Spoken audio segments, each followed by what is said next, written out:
એ બા, આજે અષાઢી બીજ છે ને, તો તમારા માટે છે ને હું મીઠા ભાત બનાવી દઉં.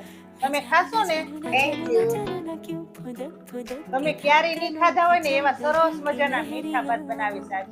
તો ચાલો.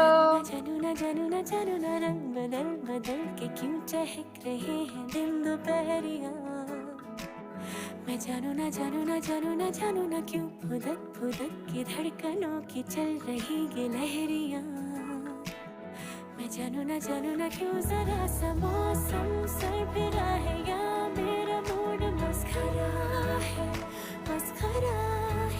जो जायका मनमानियों का है वो कैसा रस भरा है मैं जानू ना क्यों हजार गुलमोहर से भर गई है ख्वाहिशों की टहनियां मैं जानू ना क्यों फुदक फुदक के धड़कनों की चल रही गिलहरियां मैं जानू ना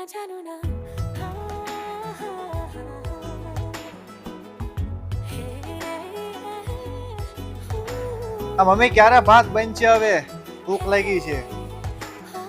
બુવા દેની એ તો ભગવાન ખૂબ રાજી થાય, કારણ કે એના મનપસંદના મીઠા ભાત બનાવ્યા છે. અમારી ચેનલને સબસ્ક્રાઇબ કરો.